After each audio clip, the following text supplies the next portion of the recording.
इस पॉइंट को ए मान लो, इसको बी मान लो, इसको यहाँ से एक्स, और इसके बाद कोई कैपेसिटर आ रहा है तो यहाँ पे एक्स नहीं लिखेंगे, यहाँ से वाई, यहाँ पे जेड लगा लो, यहाँ पे कोई भी लगा लो, पी लगा लो, ठीक है। तो फिर अब इसमें देखोगे, यहाँ पे ए लिखो, यहाँ पे एक्स लिखो, यहाँ पे बी, और इधर वाई। एक्स और वाई के बीच में एक कैपेसिटर है तो वो जोड़ दिया हमने।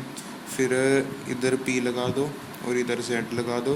एक्स और पी के बीच में एक कैपेसिटर है, वो जोड़ दिया हमने। पी और जेड के बीच में एक कैपेसिटर है, वो जोड़ दिया हमने। और वाई और जेड के बीच में एक कैपेसिटर है, वो जोड़ दिया हमने। फिर एक्स और जेड सिंपली एक तार से जुड़े हुए हैं, वो जोड़ दिया हमने। तो अब यहाँ पे देखोगे कि जो ये वाला है, वेट, तो यार जो ये वाला है ना, ये ऐसे ये वाला जो जा रहा है, तो ये शॉर्ट हो जाएगा क्योंकि यहाँ से स्टार्ट हुआ और एंडिंग पॉइंट भी यहाँ पे ही आ गया, देखो। तो फिर ये वाला शॉर्ट हो जाएगा, इसको कैंसिल कर दीजिए। और ये एक तो ये तार जा रही है यहाँ पे, और एक जा रही है हमारी ये वाली, तो ये हो जाएंगे। तो यार ये देखो ना, एक ये तार जा रही है और एक ये तार जा रही है जिसमें ये कैपेसिटर जुड़ा हुआ है, तो फिर ये दोनों पैरेलल में हो जाएंगे। तो यार ये इजी है क्वेश्चन, ठीक है। अब इसके बारे में देखते हैं। इसके देखना तो यहाँ से स्टार्ट हो जाओ, यहाँ पे x मान लीजिए, और फिर इसके बाद यहाँ पे y मान लो, यहाँ पे ऐसे जाओगे तो यहाँ पे y आ जाएगा, ठीक है। और इधर इधर क्योंकि ये कैपेसिटर आ गया तो इधर z मान लीजिए, इधर से जाएंगे तो यहाँ पे z आ जाएगा। फिर इसके बाद कैपेसिटर आ गया तो इधर मान लो a है, तो ये इधर जाके a आ जाएगा। फिर यहाँ पे p से स्टार्ट कर लीजिए, p से पहले x आता है, फिर उसके बाद एक कैपेसिटर आता है ना, और वहाँ से q और a स्टार्ट कर लीजिए, यहाँ पे q और इधर a, ठीक है। तो फिर अब देखो, x के बाद y आता है, तो y को यहाँ पे लिख लो और z को यहाँ पे लिख लो एक बार। फिर जो y है हमारा, y और z के बीच में एक कैपेसिटर है, x और यहाँ पे भी है एक कैपेसिटर, और y और z के बीच में भी एक कैपेसिटर है, ठीक है।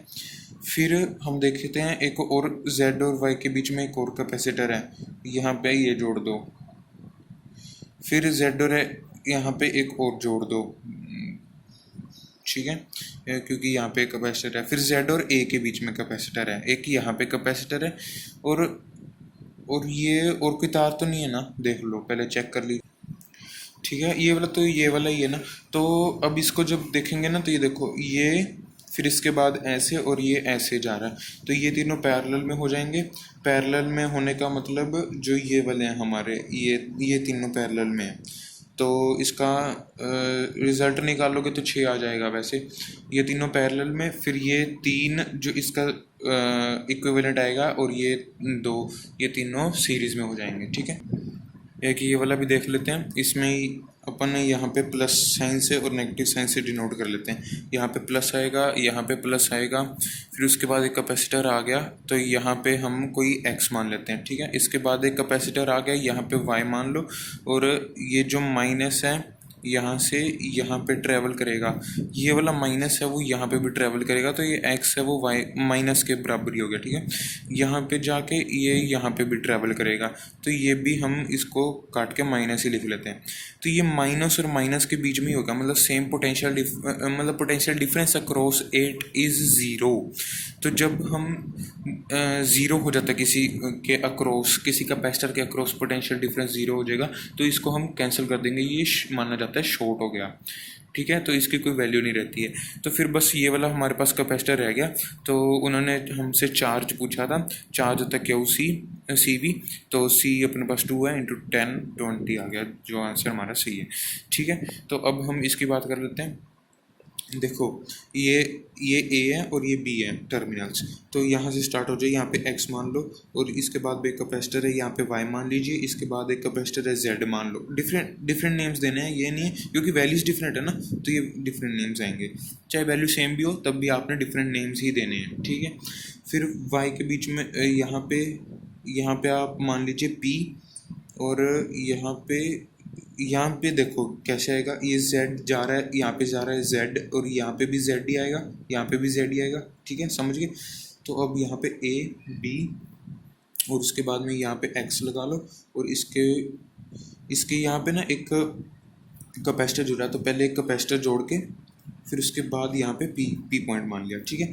फिर अब देखते हैं कि यहाँ पे इधर आप वाई मान लीजिए और इधर आप जेड मान लो। फिर एक्स और वाई के बीच में कैपेसिटर है वो जोड़ दिया हमने, एक्स और जेड के बीच में कैपेसिटर है वो जोड़ दिया हमने, ठीक है। वाई और पी के बीच में कैपेसिटर है वो जोड़ दिया हमने, और जेड और वाई के बीच में एक कैपेसिटर है, और पी और जेड के बीच में है, तो ये वाला जोड़ दिया और ये वाला जोड़ दिया। तो यार ये व्हीटस्टोन ब्रिज बन गया। इसकी देखना पड़ेगा व्हीटस्टोन है कि नहीं है। 6 और इधर 8 और इधर 3 और जेड और पी के बीच में 4 और ये 10। तो जो व्हीटस्टोन ब्रिज होता है उसकी होता है ना, जो ये वाला डिवाइड बाई ये वाला इज इक्वल टू ये वाला बाई ये वाला होना चाहिए, तो व्हीटस्टोन होएगा। और वैसे भी ये व्हीटस्टोन ही है, इसकी 10 की वैल्यू 0 हो जाएगी, तो 10 को हम नेगलेक्ट करेंगे, ठीक है।